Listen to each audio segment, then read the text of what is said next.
meus irmãos e irmãs, boa noite. É muito agradável esse nosso reencontro. Para mim, sobretudo, a oportunidade de desfrutar desse ambiente de bons estudos, dessa fraternidade que a gente sente que existe aqui dentro dessa casa.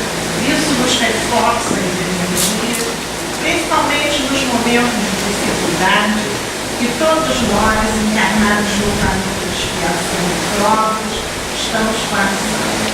O tema que eu trouxe para vocês me foi pedido pela casa. É transição planetária. É um tema que está sendo muito abordado, que as pessoas estão um tanto preocupadas com ele, estão discutindo muito. Então nós vamos refletir, conversar um pouquinho sobre esse assunto. Transição planetária é a fase que precede o acesso do planeta a um novo degrau na escala de classificação do mundo, não é? No nosso caso, nós estamos passando da classificação de planeta de expiação e provas para o planeta chamado de regeneração. Bem, é um processo gradual, muito lento, e na realidade essa transição é vivida sempre, uma vez que tudo e todos somos regidos pela lei do progresso. Nós estamos sempre em transformação, não é?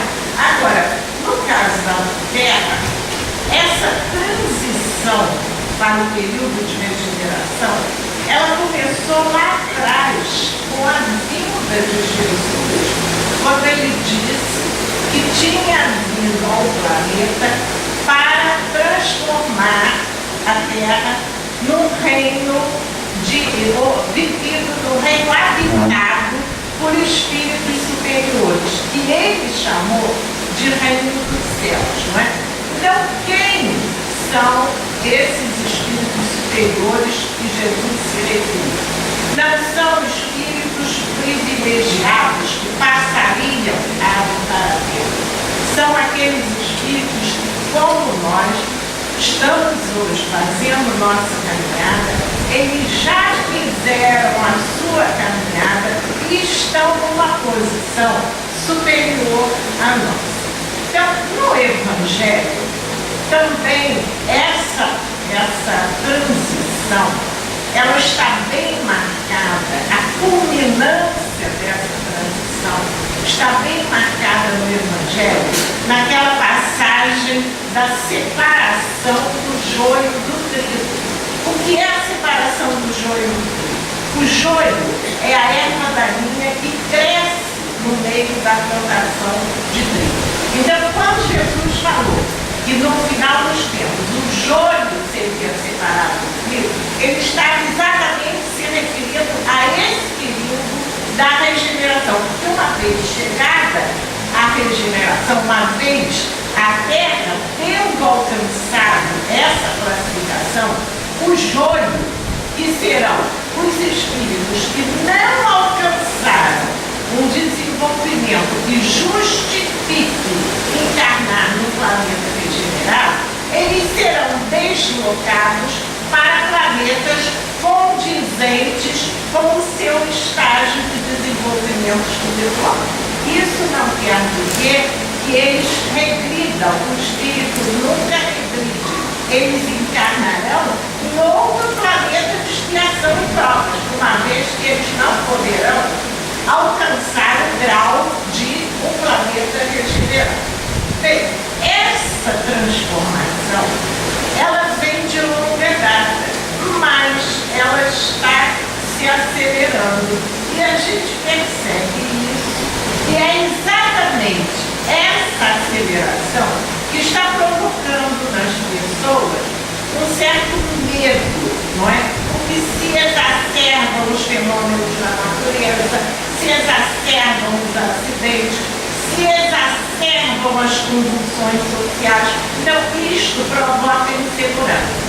E isto também é aproveitado pelas pessoas alarmistas para estimularem o medo, para fomentarem o medo, exatamente com o objetivo de caminhar adeptos para as suas vidas. Jesus colocou muito bem isso no Evangelho, naquele item dos falsos profetas, né? Eles anunciariam exatamente com esse objetivo de seduzir as pessoas para as suas vidas. Bom, essa transformação, ela envolve transtornos de dois níveis. No nível físico, com alterações na própria estrutura física do planeta. É a estrutura geológica do planeta que se modifica.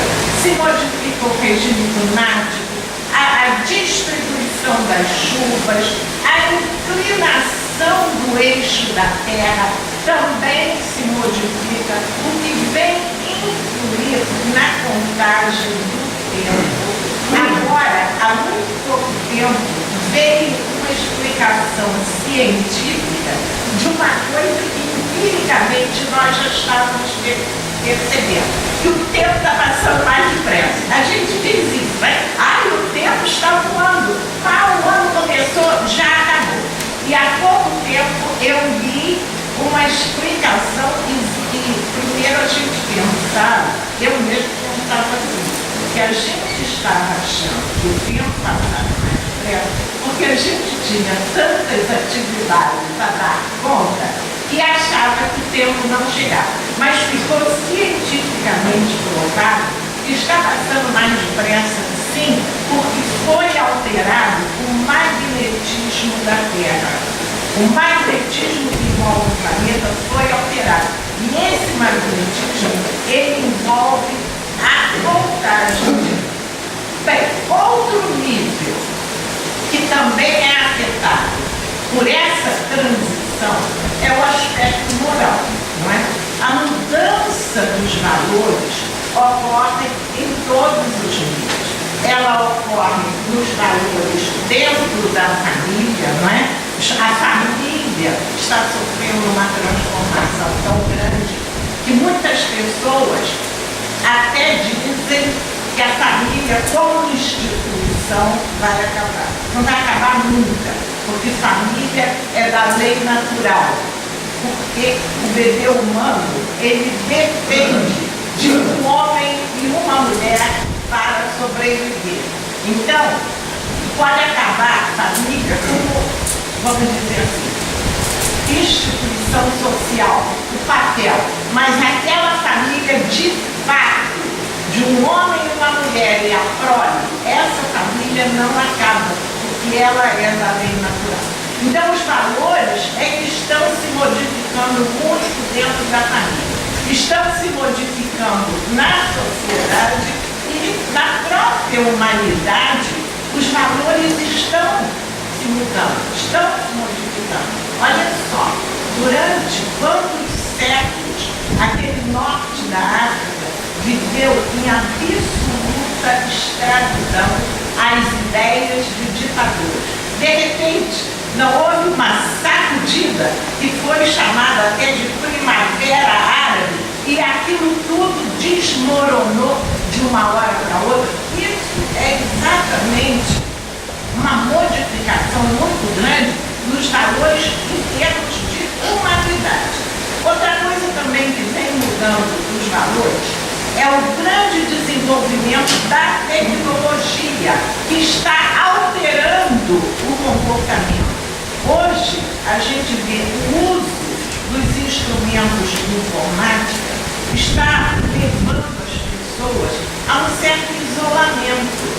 Isso até já está sendo motivo de preocupação para psicólogos e psiquiatras, esse isolamento que a internet está provocando nas pessoas.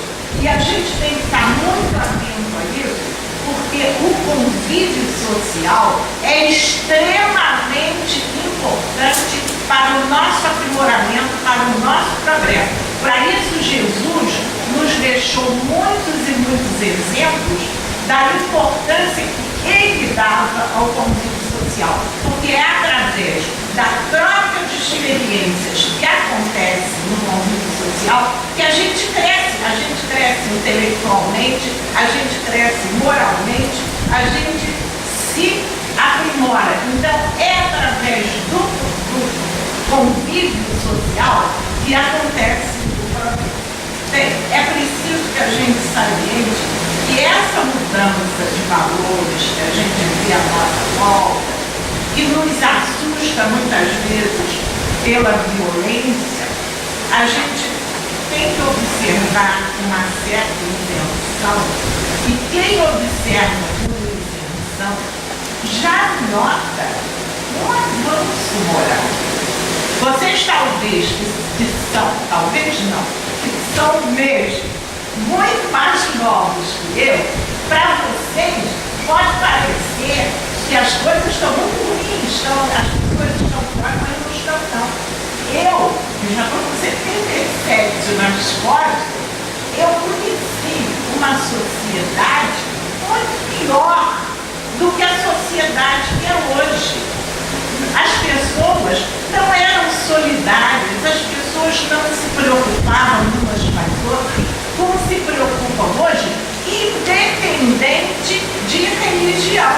Existe uma solidariedade que é natural das pessoas. Existe uma preocupação com o meio ambiente. Olha só, essa mobilização a favor do meio ambiente, ela já é uma demonstração do progresso moral da humanidade. A gente sabe que a agressão ao meio ambiente ela foi feita muitas vezes pelo homem, não é?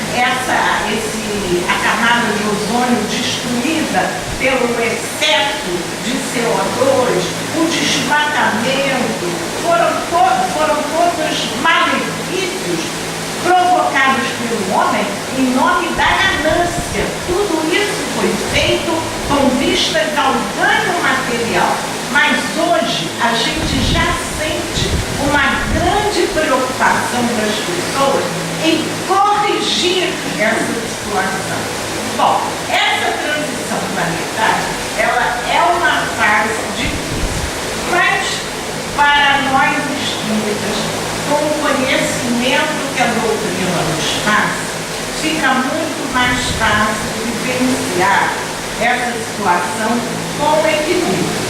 Com relação ao aspecto físico, essas mudanças que acontecem no aspecto físico do planeta, que na realidade são o que muito nos assusta, o que muito nos preocupa, principalmente essa época que nós estamos vivendo agora, né? Das grandes chuvas, é uma coisa que nos assusta, essa mudança do aspecto físico do planeta, ela nos assusta muito, mas a doutrina nos afiança que essa transformação física do planeta, ela não ocorrerá de forma violenta, não vai haver cataclisma, não vai haver nenhuma destruição em massa do ser humano. A atual geração de espíritos vai ser substituída pelos espíritos que vão ocupar o planeta na fase de regeneração.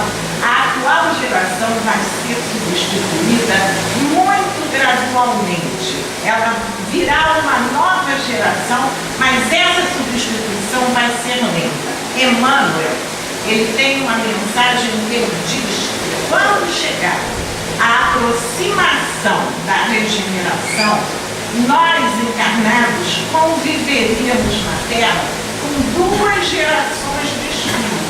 A geração dos espíritos novos, quer dizer, não é aqueles novos em idade, novos em espírito, aqueles espíritos mais adiantados.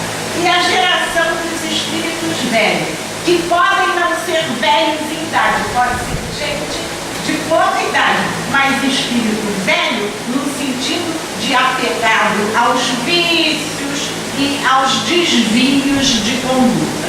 Então, Emmanuel disse que a gente conviveria com essas duas gerações. E a gente vê isso hoje. A gente não vê isso. A gente não vê as crianças terem um desenvolvimento muito mais acentuado do que no nosso tempo. Desenvolvimento intelectual e desenvolvimento moral. As crianças hoje, elas são mais generosas, elas são mais preocupadas com os animais, elas se preocupam com os idosos.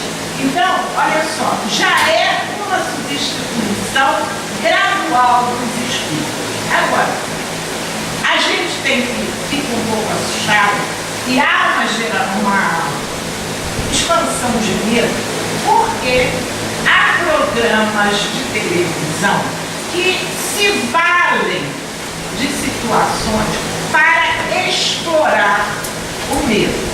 Então, existem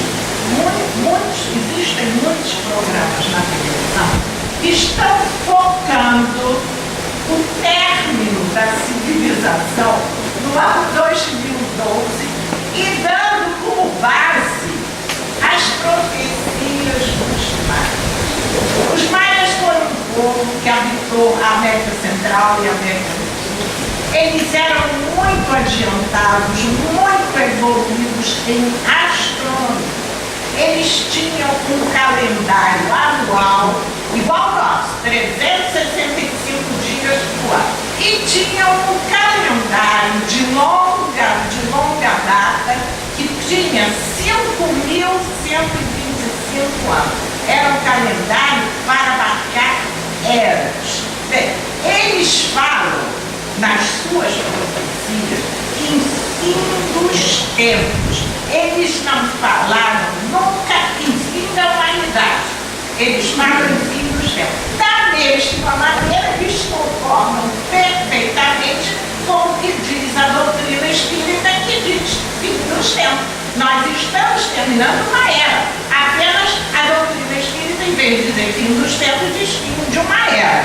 Mas é a mesma coisa. Então, para eliminar de vez esse medo, para que vocês até possam explicar a quem tenha algum resquício desse medo, em 1937, Chico Xavier recebeu uma mensagem do espírito Humberto de Campos, esclarecendo uma mensagem que foi cientificamente ratificada por antropólogos e por historiadores, acabando de vez com esse problema dessa fixação em 2000. A explicação foi a seguinte: a nossa contagem de tempo está errada. Pelo seguinte, o ano 1, para o início do calendário, ele foi tomado como o ano da fundação de Roma. Passou-se a contar tempo a partir da fundação de Roma. O ano, no século VI, quando Constantino deu liberdade aos cristãos, foi criado um calendário cristão. Aí o Papa Dionísio tomou o ano da fundação de Roma como o ano 754, como sendo o ano do nascimento de Jesus. Só que, posteriormente, cientistas, tanto historiadores como antropólogos, comprovaram que Jesus não nasceu no ano 754. Ele nasceu 4 anos antes. Sendo assim, o ano 2012 já passou. Não é? Já foi, não aconteceu nada, entende? O nosso calendário está 4 anos atrasado. Bem, o que está causando o medo das pessoas é essa aceleração do processo de transição. Agora, a gente tem que convir que essa aceleração, ela precisa ser apressada. Olha só, Jesus veio ao planeta com o objetivo de iniciar a preparação para a regeneração. Já se vão 2011 anos e a gente não conseguiu chegar. Então, o plano espiritual está vendo a necessidade de apressar essa transição, não é? Bom, agora, para apressar essa transição, eles usam uma ferramenta que é própria do planeta de expiação e provas. Quando a gente vai lá no Evangelho e estuda naquele capítulo 3 da classificação dos planetas, na característica de planeta de expiação e provas, está lá, vai encarnar no planeta de expiação e provas para conviver com o mal e conviver com as intempéries da natureza. O que são as intempéries da natureza? São esses flagelos destruidores que o Evangelho fala lá no capítulo 3. Esses flagelos, eles são parte da lei de destruição, que é uma lei natural, absolutamente natural, lei divina, lei moral, mas que tem a sua correspondente na ciência material, porque é uma lei de destruição, da destruição necessária, a destruição que vai possibilitar a transformação. Então, olha só, ela tem a correspondente na ciência material, que é a lei de Lavoisier. Nada se cria, não é? Nada se cria, nada se perde, tudo se transforma. Então, essa destruição é necessária. Agora, são necessárias, vamos dizer assim, nessa classe de planeta, essas intempéries, porque elas vão obrigar o homem a desenvolver o intelecto para minimizar os efeitos desses flagelos e também para desenvolver o lado moral, porque na hora da desgraça surge a fraternidade, estimula a solidariedade. Por isso é próprio do planeta de expiação e prova. Então o plano espiritual está usando atualmente esses flagelos para aumentar, para acelerar a transição, para que a gente chegue mais rapidamente. Então, estão acontecendo catástrofes ou naturais ou provocadas pelo homem que estão também provocando grandes desencarnes coletivos. Agora, a providência, nesse tipo de evento, esse evento vai acontecer com pessoas que trazem esse tipo de desencarne no seu planejamento reencarnatório. São, vamos dizer assim, afetados por um fenômeno desse, as pessoas que encarnaram com um tipo de morte física assim, violento no seu planejamento reencarnatório. Basta que a gente veja que quando acontece uma coisa dessa, muitas pessoas são afastadas do evento, não é? Ou você perde o avião, se o avião ia cair, não é? Ou você, alguma coisa te tira do evento se você não tinha isso no seu planejamento. Bem, o que está assustando as pessoas é que esses eventos, eles estão cada vez mais frequentes e também cada vez com maior número de vítimas. Agora, o maior número de vítimas não é só para apressar a substituição dos espíritos, não. É também por causa da grande aglomeração populacional. Né? Se ocorre um terremoto em Tóquio, onde há uma aglomeração populacional muito grande, vai haver muito mais vítimas do que se acontecer no deserto. Né? Então, por causa do aumento da aglomeração populacional, esses eventos também fazem mais vítimas. Ultimamente, eles têm realmente tido um grande número de desencarnes coletivos. O maior deles que eu vou citar aqui foi aquele tsunami que ocorreu por causa de um terremoto a nível bem profundo no Oceano Índico, mas terremoto esse que provocou um tsunami muito violento que atingiu todos aqueles países em volta banhados pelo Oceano. Esse tsunami, esse flagelo, ele matou mais de 300.000 pessoas. E ele recebeu do plano espiritual uma atenção muito especial, porque ele foi o marco da aceleração da transição planetária. Ele foi preparado no plano espiritual, ele recebeu até nós temos um livro, Transição Planetária, foi ditado pelo espírito Manuel Filomeno de Miranda, advogado, contando como foi planejada a assistência que seria dada aos espíritos que iam desencarnar naquele evento, como depois eles foram socorridos, o trabalho que deu o encaminhamento posterior no plano espiritual. Esse foi um marco realmente na aceleração da transição do nosso planeta para planeta regenerado. Ele foi o primeiro evento que alterou o eixo da Terra. Então, ele realmente foi muito sério. Agora, eu li em ocasião no Reformador um artigo, eu vou até dizer o nome do autor, Antônio do Carmo Cubatino. Ele analisou o flagelo destruidor perante a visão espírita, tomando por base esse tsunami. E ele chegou à seguinte conclusão: acaso não existe. Não existe mesmo. Ali estavam pessoas de todas as classes sociais, de todas as etnias, por ser uma região de turismo, mas turismo para gente de muito poder financeiro.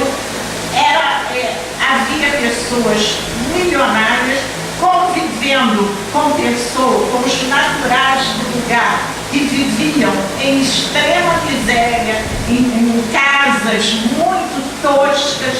Então, acaso não existe. Aquilo chegou ali e levou todo mundo. Outra coisa que ele concluiu é como um evento dessa natureza une as pessoas. O fato mobilizou a solidariedade internacional. Exatamente porque ali estavam vítimas de praticamente todas as nacionalidades. Não é? Então, houve coisas no terreno da solidariedade inimagináveis. Por exemplo, pousar um avião israelense em solo, não é? Oriental, levando ajuda. Em vez de chegar lá para bombardear, ele foi levando ajuda. Então, isso aí, você vê como o fenômeno é usado para movimentar o aspecto físico e o aspecto moral. Outra conclusão que o autor tirou é que realmente só são atingidos aqueles que têm essa situação no seu planejamento reencarnatório. Porque nem todas as pessoas foram arrastadas. Havia um casal de brasileiros que estava fazendo festa submarina e a onda passou por cima, e quando eles voltaram à tona, eles viram aquela devastação e não entenderam nada, perderam tudo, não tinha nem barco para pegar e não sofreram nada. E como eles, milhares de pessoas que estavam na rua, penduradas na árvore. Entende? Então, ele conclui o seguinte: realmente só é atingido quem tem essa programação reencarnatória. Bem, então, quando a gente observa as consequências de um flagelo dessa natureza, a gente chega a dois grandes conceitos da doutrina. O primeiro é a questão da expiação. Passam por eles quem tem essa expiação na programação. Pode ser expiação e pode ser prova. A gente nunca sabe se é expiação ou se é prova, né? É expiação se o espírito está obrigado a passar por aquilo. É prova se ele pediu para passar por aquilo. E o outro importante conclusão que a gente chega, de importante princípio da doutrina espírita, é que o flagelo destrói o corpo físico, mas a vida espiritual continua normalmente. Então ele age apenas para apressar esse movimento de ida e vinda dos espíritos. Ele é, na realidade, um elemento que ativa o progresso. Bem, então, mais uma vez se evidencia a vantagem da gente ser espírita, né? Então, eu pergunto a vocês, a gente é espírita por privilégio? Por que nós somos espíritas? Isso ocorre porque a gente chegou aqui já com um certo grau de desenvolvimento espiritual, não porque nós tivéssemos decidido isso por exemplo, porque nós já passamos por tantas e tantas encarnações que já aprendemos muita coisa. Então já chegamos aqui com o terreno preparado para que a semente da doutrina espírita germinasse em nós. Por exemplo, eu gosto sempre quando eu falo isso, citar o meu exemplo. Eu nasci numa família católica, mas extremamente católica, a ponto de não se abrir a boca para falar nada em espiritismo dentro de casa. Meu pai era espírita, ele frequentava a federação, porque ele tinha escritório na cidade, então quando ele chegava em casa, esse assunto era assunto morto. Meu pai nunca me deu um livro, nunca falou nada comigo. Por que eu não fui católica? Eu sempre digo uma coisa, no princípio, livre certo a reencarnação. Eu discuti, para mim é uma coisa assim, fora de qualquer dúvida. A reencarnação é uma coisa para mim fora de qualquer dúvida. A minha casa era de gente tão católica, que vivia cheia de padres. E eu discutia isso com os pais, tentando que eles me convencessem, ao contrário, eu não conseguia me convencer. Então, o que é isso?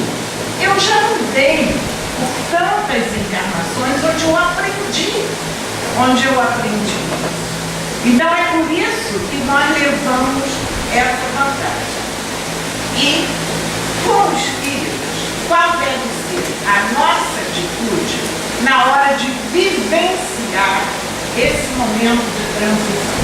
Primeiro, é a gente ter consciência que nós, se estamos encarnados na Terra nesse momento, é porque nós temos condição de participar. Não é por acaso, nada acontece por acaso. A providência não coloca nos nossos ombros um fardo que a gente não possa suportar. A providência nos conhece como ninguém. Então, se nós estamos aqui nesse momento, é porque nós temos condição de contribuir. Agora, esse conhecimento todo que a doutrina nos passa implica responsabilidade. Atuar para promover o equilíbrio. Então, a gente, nesse momento, a nossa maior responsabilidade é dar o exemplo de equilíbrio. Sabemos sim que estamos vivenciando uma fase difícil, mas que, com a nossa tranquilidade, com a nossa fé, com a nossa coragem, com o roteiro que Jesus nos deixou no Evangelho, nós vamos atravessar isso com toda tranquilidade. Então eu separei para vocês algumas estratégias para a gente agir e poder minimizar os efeitos que essa transição traz. Primeiro, com relação ao aspecto moral. Os valores estão sofrendo uma influência muito grande do progresso tecnológico. É o momento da gente não permitir que esse progresso seduza as pessoas.